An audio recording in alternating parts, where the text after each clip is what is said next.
Friends, this story is from a time long ago. In a small village, there lived a man named Mohan. Mohan's family was very simple. They had a small house and he worked day and night to earn a living. Although Mohan lived a modest life, his heart was big.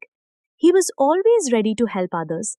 Everyone in the village appreciated his honesty and kindness.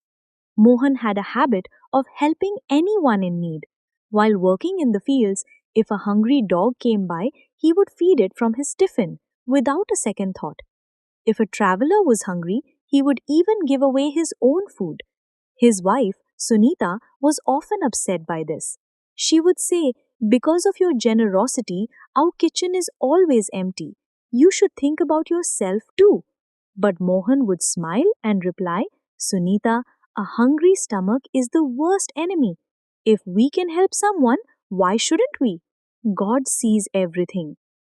One afternoon, while Mohan was resting at home, an old sage called out from the door. His voice was weak, as if he was very tired and hungry. Sunita heard him, peeked through the window, and muttered, "Now he's here too. Looks like the kitchen will be empty again." Mohan ignored her words and walked towards the door. When he opened it, he saw the sage, thin, tired, his clothes dirty, and his face covered in sweat. Mohan immediately invited him in. "Baba, please sit here. I'll bring you some water." He went inside, brought a lot of water, and offered it to the sage. The old man drank it slowly and let out a sigh of relief. A sense of peace appeared on his face. The sage said, "Son, I haven't eaten in 2 days. If you could offer some food, I'd be truly grateful." Mohan ran to the kitchen, but when he looked, he saw the sage and he said, "I haven't eaten in 2 days." He saw there were only 2 rotis left, meant for his own lunch. Still, without a second thought, he picked up the rotis and started walking back. Sunita stopped him. She said angrily, "What are you doing? These rotis are for you. If you give these away, what will you eat?"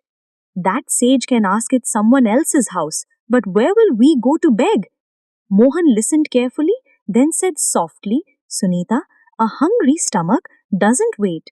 This Baba hasn't eaten in 2 days. If we don't feed him, what will happen to him? God will. Make arrangements for us."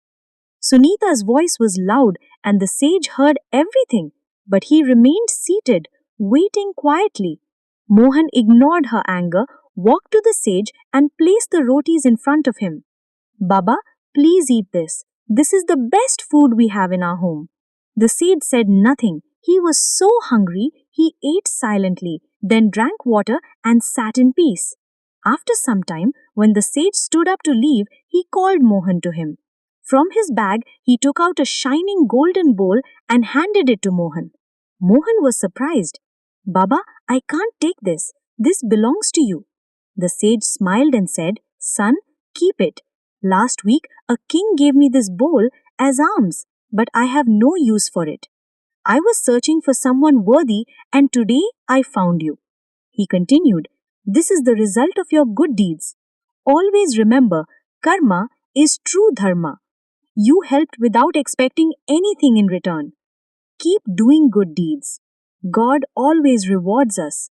When the time is right, your kindness and selfless actions will bring peace and happiness not only to you, but also to your family. Keep this bowl with you and use it wisely, but don't let it change your goodness. This bowl is just a symbol, a reminder that God appreciates good deeds." Saying this, the sage walked away. Mohan stood there, holding the bowl, watching him go, tears of joy in his eyes. He promised himself, no matter the situation, he would always help others. Friends, karma is the true religion.